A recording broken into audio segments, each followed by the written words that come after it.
কিন্তু এটা ঠিক যে সেখানে আমি মনে করি যে 3 মাসে জনপ্রত্যাশা পূরণে সরকার অনেকখানি ব্যর্থ। জন আকাঙ্ক্ষাকে ধারণ করে সরকার সামনে আগাতে পারছে না, যার ফলাফল হচ্ছে আপনি গত না, কিন্তু কিন্তু যারা সম্ভবত কিন্তু কিন্তু যারা নূর, মানে ভোট ছাড়া, মানে নির্বাচন ছাড়া জন আকাঙ্ক্ষা বোঝার কি কোনো কায়দা আছে? মানে আপনি এটা ঠিকই না, বলেছেন, আপনি এটা ঠিকই বলেছেন যে অনেক ধরনের জায়গা থেকে, নানা ধরনের বিপরীতার্থিক জায়গা থেকে এই সরকার সমর্থন পেয়েছে বটে, কিন্তু সরকার যারা পরিচালনা করছেন তারা জন আকাঙ্ক্ষা কি করে বুঝবেন? তারা জন আকাঙ্ক্ষা কি করে বুঝবেন? মানে তাদের তো জন আকাঙ্ক্ষা বোঝার কোনো উপায় তো তাদের মধ্যে নাই। তার ফলে আমরা যেটা দেখছি, যখন এই সরকারের যার যেইটা মনে হচ্ছে তারা সেইভাবেই আসলে কাজ করতে যাচ্ছেন, করছেন, প্রতিক্রিয়া জানাচ্ছেন। মানে তাদের যখন যেটা মনে হচ্ছে, সেটা ভালো খারাপ উদ্দেশ্য নিয়ে আমি প্রশ্ন তুলছি না, আমি প্রশ্ন তুলছি হচ্ছে যে জন আকাঙ্ক্ষা বোঝার কোনো ক্ষমতা এই সরকারের রয়েছে কিনা, বা এই সরকার যারা আচ্ছা, পরিচালনা আর করছেন হচ্ছে তারা একটা রয়েছে কিনা।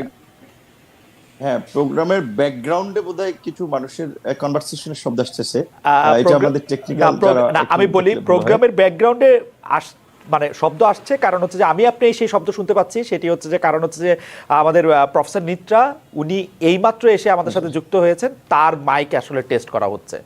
মানে মানে আচ্ছা, না থ্যাংক ইউ জি লাইভ ম্যাডামকে অনুষ্ঠানে ধন্যবাদ। আসলে মাইক টেস্ট করতে হয়, একটু সময় লাগে, কিন্তু হ্যাঁ, প্রফেসর নিত্রা একটু না না না, পরে এসছেন। হ্যাঁ আমরা জি জি, দেখবো। আমাদের আরেকজন আলোচক ঢাকা জি বিশ্ববিদ্যালয়ের জি সম্মানিত জি শিক্ষক, বিশেষ করে জি আমরা এই জনাব নুরুল হক নূর, আমি যেটি বলতেছিলাম, 2018 সালে জি হ্যাঁ, জনাব নূর, আমি যেটি বলছিলাম যে আপনি জি বলছেন যে জি জি জি আকাঙ্ক্ষা, জন আকাঙ্ক্ষা বোঝার কোনো উপায় এই সরকার জি আছে আমি কিনা। জি রাইট।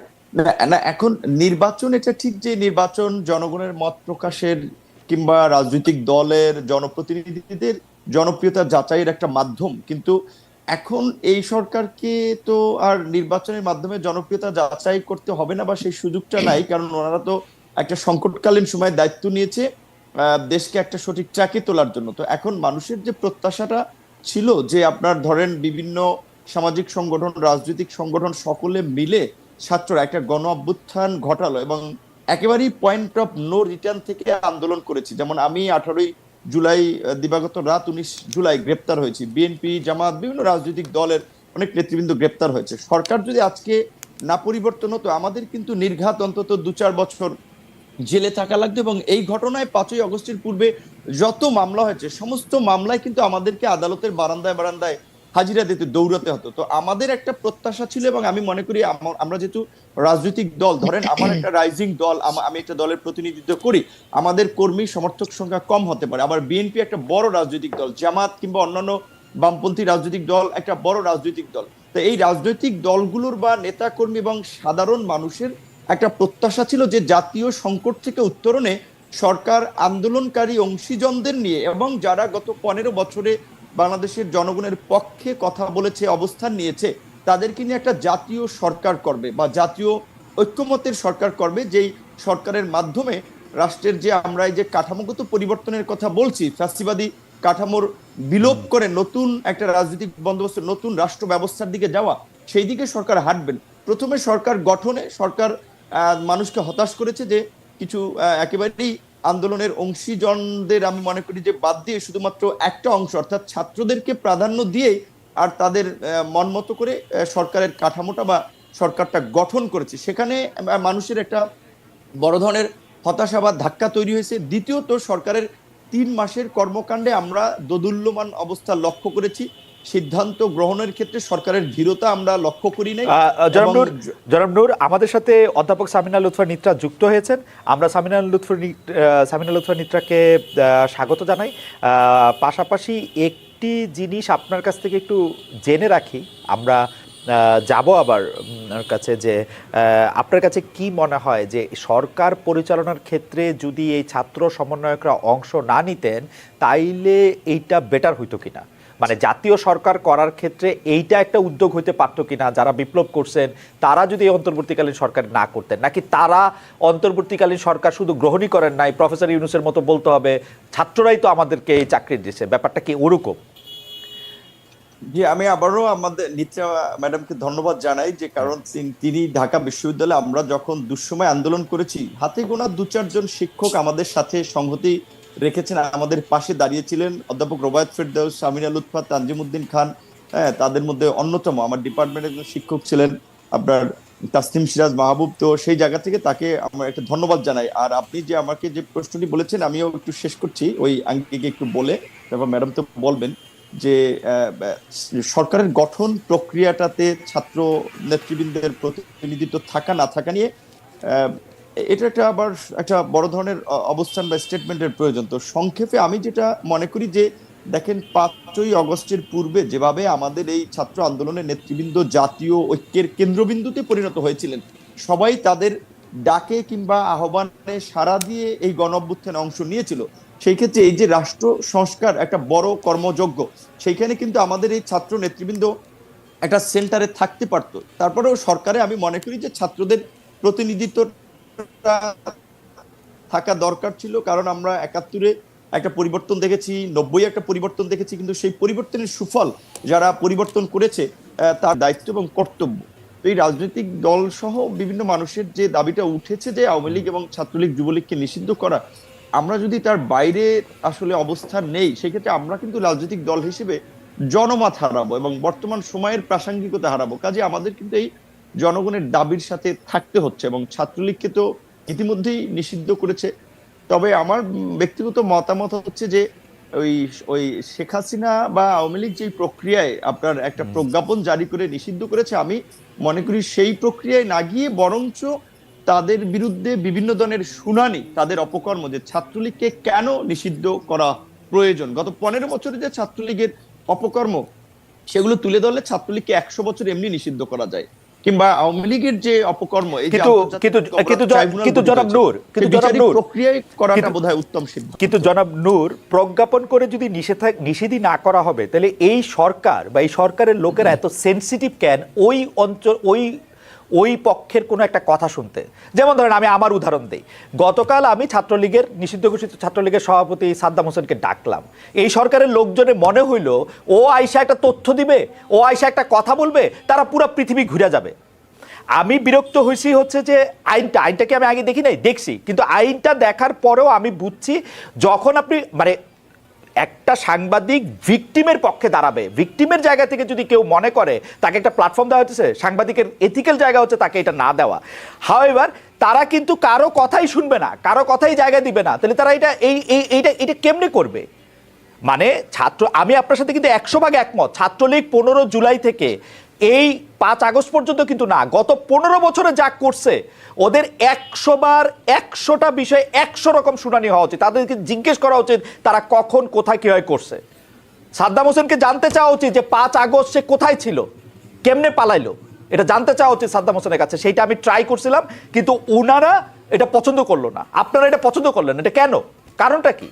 না, না, আমি আমি ব্যক্তিগতভাবে এতটা অসহিষ্ণু না। মানুষকে কথা বলতে দিতে হবে। আমাকে যারা পছন্দ করে না তারাও তো আমাকে নিয়ে অনেক সমালোচনা করে, অনেক কথা বলে, সেটা শোনার প্রয়োজন। এবং আমি আপনার প্রোগ্রামটা মনে করি হওয়া দরকার ছিল এই কারণে। এটা হচ্ছে আর একটা প্রবলেম হচ্ছে কি, এখন সোশ্যাল মিডিয়া এত জনমত হচ্ছে, লাইক হচ্ছে, দ্রুত শিফট হচ্ছে, এবং মানুষ ছোটখাটো ইস্যু এবং এতটা বিভ্রান্তি বা জনমত গঠন করার একটা সহজ পদ্ধতি তৈরি হয়ে গেছে, মব জাস্টিসের মতো, যার ফলে অনেকে ওই যে বলছেন, এখন আপনার মতো সাংবাদিক আপনার হিসাব করতে হয় যে আমি অমুককে ডাকলে পাবলিক আমাকে গালি দিবে কিনা, কি বলবে কিনা, কিংবা না, আমি কেয়ার করি না পাবলিকের গালি, আমি কেয়ার করি না নূর। পাবলিকের গালি আপনি কেয়ার করেন, আপনি খেয়াল করেন নূর, পাবলিকের গালি আমি কেয়ার করি না, আপনি খেয়াল করে দেখেন, 50টা জায়গা থেকে 50টা মামলা হবে এই আওয়ামী লীগের বানানো একটা ল দেয়া 50টা জায়গা থেকে। তো এই হ্যারাসমেন্টটা, বাংলাদেশে আমার অপারেশন আছে, আমি আমেরিকায় রেজিস্টার্ড হইতে পারি, বাংলাদেশে আমার অপারেশন আছে, সেখানে আমার রেজিস্টার্ড হইতে হবে। তো সেগুলো আমি কেন এই হ্যারাসমেন্টটা নিব?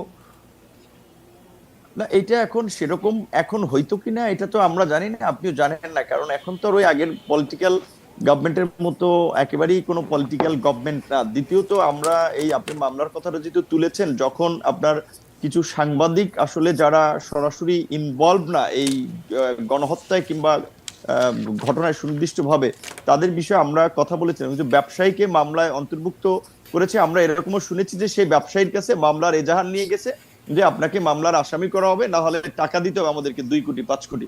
তো এখন এই মামলা নিয়ে কিছু লোক ব্যবসা করেছে, এবং এমনও শুনেছি যে যারা আপনার হত্যাকাণ্ডের শিকার হয়েছে সেই পরিবারকে কিছু সহযোগিতা দিয়ে আপনার সাদা কাগজে তারা স্বাক্ষর নিয়ে এসেছে এবং এজাহারটা মনমতো সাজিয়েছে।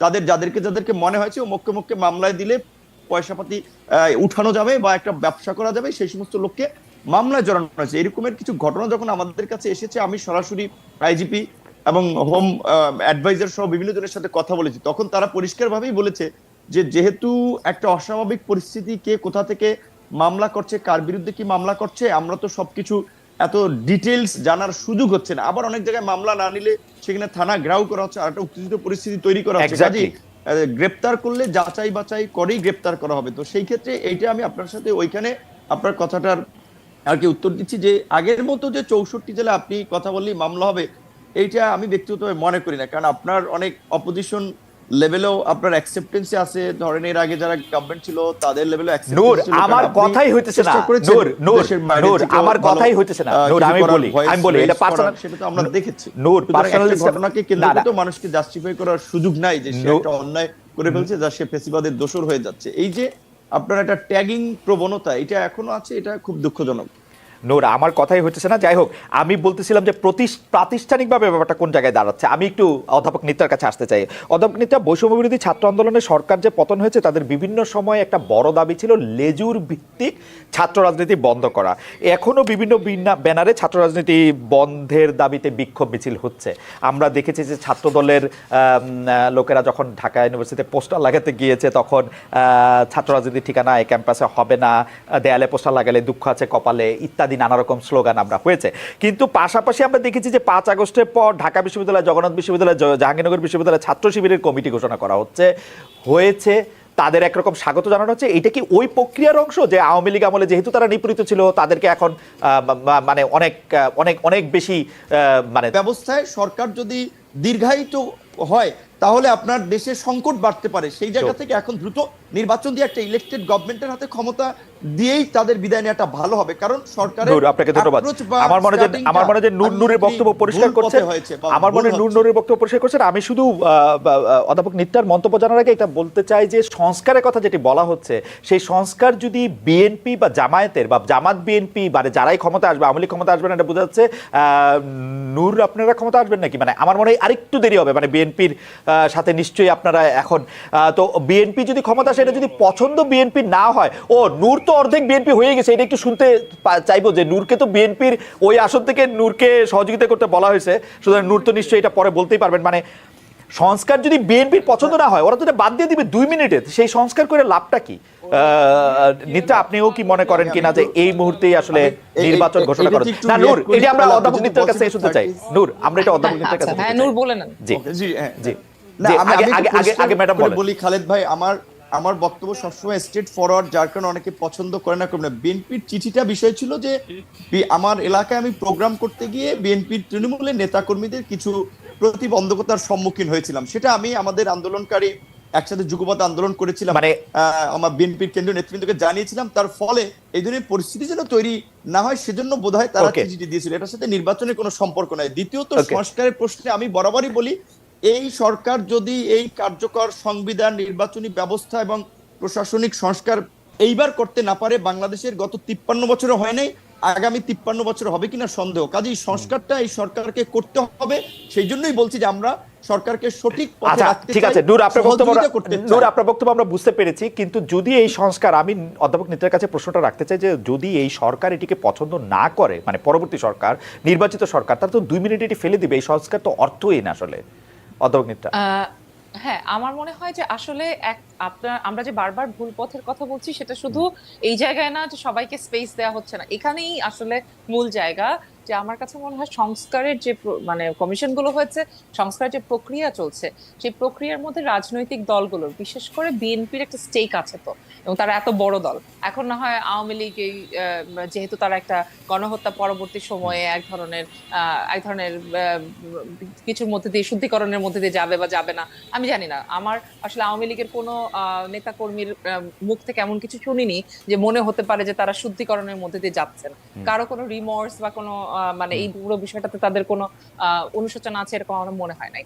এ বাদ দিয়ে আসলে তাদের পক্ষে তো আসলে এই প্রক্রিয়া আসা কঠিন। কিন্তু ওনাদেরকে বাদ দিয়ে যদি আমি দেখি বিএনপি এবং জামাত এবং অন্যান্য যে সমস্ত দল রয়েছে, সেই দলগুলো, নূরদের দল ইনক্লুডিং, এবং ধরা যাক বামপন্থী দলগুলোও রয়েছে, এদের প্রত্যেকের সাথে আমার কাছে মনে হচ্ছে সংস্কার প্রক্রিয়া বলেন, বিভিন্ন জায়গায় পদ দেয়া বলেন, কোথাও একটা জায়গায় কমিউনিকেশন হচ্ছে না এই সরকারের। এবং যেহেতু কমিউনিকেশন হচ্ছে না, সেই কারণে আমাদের মনে হতে পারে যে সংস্কারটা হয়তোবা বিএনপি সেটাকে বাদও দিয়ে দিতে পারে। সে সম্ভাবনা সবসময় রয়ে যাবে যদি না কিনা আমরা সংবিধানটাকে এমন পর্যায়ে সংস্কার করতে পারি, আমাদের ইনস্টিটিউশন গুলোকে এমন পর্যায়ে সংস্কার করতে পারি যে এটা আসার চাইতে it becomes costly, so that আমাদের ইনস্টিটিউশনাল রুলস মেনটেন করাটাই লেস কস্টলি। এরকম যদি আমরা পরিস্থিতি তৈরি করতে না পারি, তাহলে তো অবশ্যই এই সংস্কার বাতিল হয়ে যাবে, বা অন্য যে কোনো রাজনৈতিক দল সে যেই আসুক না কেন সে সেটা বাতিল করতে পারে। কিন্তু আমাদেরকে এই কারণেই এই জিনিসটাকে এমন করে তুলতে হবে যে ইনস্টিটিউশনাল নিয়ম কানুন মেনে না চলাটা যাতে করে যে কোনো মানুষের জন্য, যে কোনো পলিটিক্যাল অধ্যাপক নিত্রা আপনার কাছে, অধ্যাপক নিত্রা আপনাকে একটা ম্যাডাম একটা সেকেন্ড, আমাদের এই অনুষ্ঠানটি চ্যানেল 24 এ সরাসরি দেখানো হচ্ছিল, কিন্তু চ্যানেল 24 এর টপ অফ দ্য আওয়ার নিউজের জন্য ওরা এখন ফিরে যাবে, কিন্তু আমরা আরো কিছুক্ষণ থাকবো, আমরা আপনার কথা শুনবো। সরি আপনাকে ইন্টারাপ্ট করার জন্য। চ্যানেল 24 এর দর্শকরা নিশ্চয়ই ইউটিউবে দেখবেন আমাদের, কিন্তু 24 কে এখন আসলে খবরের জন্য ফিরে যেতে হচ্ছে। আমরা অধ্যাপক নিত্রা আপনাকে শুনছিলাম। আচ্ছা, যে জায়গাটা বলছিলাম যে এখানে আমার কাছে মনে হয় যে বিএনপি একটা যেহেতু সবচেয়ে বড় দল এখানে, তাদেরকে আমার কাছে মনে হয় এই পুরো প্রক্রিয়ার মধ্যে তাদের যে অংশগ্রহণ, সেই অংশীদারিত্বটা বিএনপির জন্য যেরকম জরুরি, আমাদের এই সরকারের জন্য সেরকম জরুরি।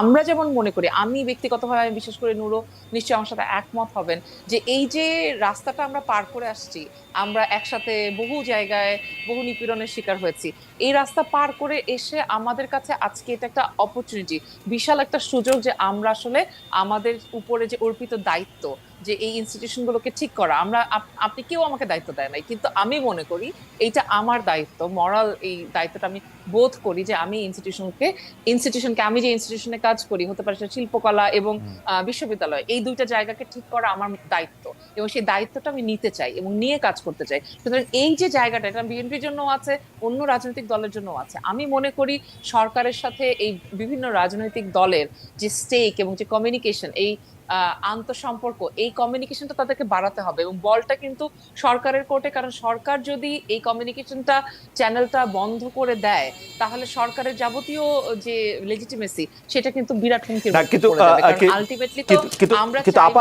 ইনস্টিটিউশন ঠিক হবে, পলিটিক্যাল ইনস্টিটিউশন ঠিক হবে, এবং পার্টিগুলোর কাছে, রাজনৈতিক দলের মাধ্যমেই গণতন্ত্র সুসংহত হবে। সেখানে কিন্তু এরকম একটা অন্তর্বর্তীকালীন সরকার সারা জীবনের জন্য তো থেকে যেতে পারে না।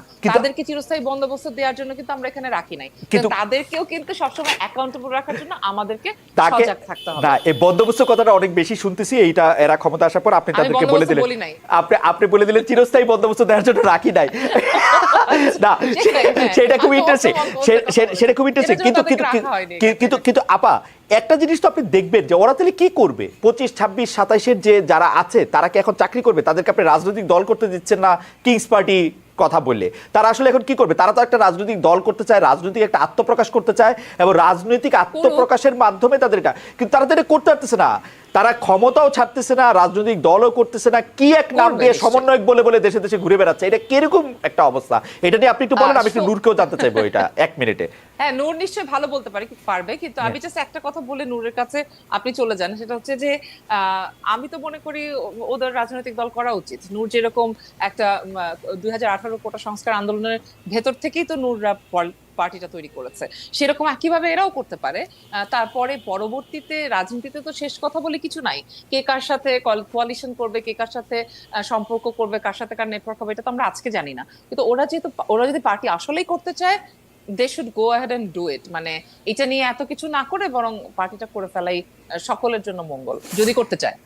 জনাব নূর, আপনি কি মনে করেন এই সম্পর্কে? অধ্যাপক নিত্রা বললেন যদি তারা করতে চায় তাহলে খুব দ্রুতই করে ফেলাটা ভালো হবে। আমাদের খুব সময় নাই, আপনি যদি একদম খুব সংক্ষেপে বলেন।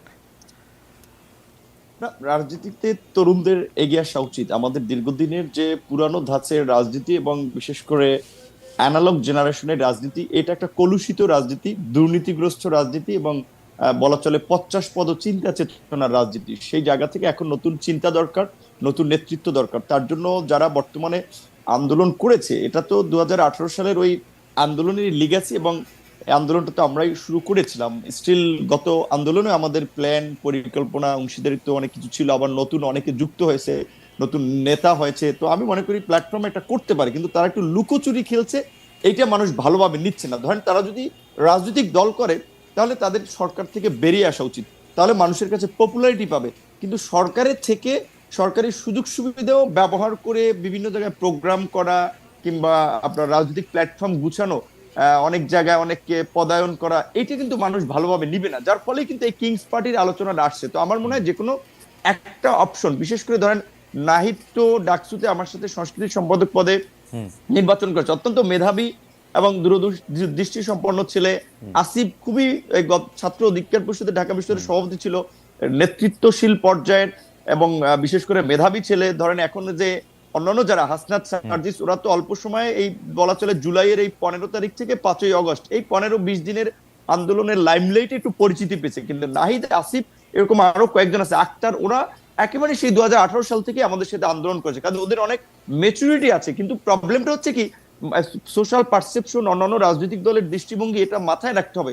রাজনৈতিক দলগুলো কিন্তু ভালোভাবে নিচ্ছে না যে তারা সরকারের থেকে আবার একটা এই পার্টি তৈরির জন্য আপনার কাজ করছে বা সুযোগ সুবিধা ভোগ করে। এইখান থেকে বের হয়ে আসে একদিকে সিদ্ধান্ত নেওয়া উচিত। এবং আমি সর্বশেষ এই কথাটুকু বলতে আপনার চাই, পরামর্শ নূর, অনেক ক্ষেত্রে মানে আপনার কথাবার্তাও কিছুটা আমি পরিষ্কার এর আগের পরে, মানে আপনি কিছুটা তাদের ওস্তাদ শ্রেণীর, তারা কি এখন আপনার কথাবার্তা শুনে, নাকি আপনারাও খুব বেশি পাত্রতা দেয় না? না, আলাপ আলোচনা হয় রাজনীতি করলে, যেমন একটা সম্পর্ক থাকলে ধরেন আপনি কথা সিদ্ধান্ত নাও শুনতে পারেন, কিন্তু আলাপ আলোচনা তো হয় সবসময়। তো এখন আমি যেটা বলতে চাই, যে বিশেষ করে একটা কথা যেটা বলতে চাচ্ছিলাম, যে সেটা হচ্ছে যে দেখেন, বাংলাদেশের 53 বছরে খালেদ ভাই আপনি দেখেছেন, নিত্রা ম্যাডাম দেখেছে, এই রকমের একটা পরিবর্তনের সুযোগ এবং এইরকম একটা জাতীয় ঐক্য এবং সংহতির মতো সময় প্রতিষ্ঠা করার জায়গা আমরা কিন্তু পাই নাই। তো এখানে আমি যেটা বারবার বলছিলাম, এটা কিন্তু আমি না, এই ছাত্র নেতৃবৃন্দ এখন সেটার সেন্টারে। তো এই যে রাষ্ট্র সংস্কার আপনি যেটা বলছেন, পরবর্তী ইলেক্টেড গভর্নমেন্ট, এখন বিএনপি আসে না, জামাত আসে না, গণ অধিকার আসে না, নিত্রা ম্যাডামের নেতৃত্বের একটা দল হয়ে তারা ক্ষমতা, সেটা বলা যায় না। তবে রাজনীতিতে সামনে একটা বড় ধরনের মেরুকরণ ঘটবে, রাজনীতির একটা পরিবর্তন ঘটবে, এইটুকু আমি এই পারসেপশন থেকে বলতে পারি। সেই জায়গা থেকে আমার মনে হয় তারা কতটুকু সেই সংস্কারকে ধারণ করবে, সেটা জনগণের মাধ্যমে তাদের উপরে চাপ তৈরি করা দরকার, এখন ফ্রেম তৈরি করে। সেক্ষেত্রে ছাত্র নেতৃবৃন্দ কিন্তু একটা গুরুত্বপূর্ণ ভূমিকা রাখতে পারে, এখনকার যারা একটু ফর্মে আছে বলতে গেলে, যারা একটু অবস্থানের জায়গা থেকে আছে। তো তারা যদি স্পেসিফিক কোনো রাজনীতির দিকে চলে যায়, তাহলে আবার আসলে সেই সার্বজনীন গ্রহণযোগ্যতা তাদের থাকতেছে না। সো এখন তাদের উপরে ডিপেন্ড করবে যে তারা আসলে কোন দিকে যেতে চায়। কি রাজনীতি, নূর আপনাকে ধন্যবাদ, নূর আপনাকে ধন্যবাদ।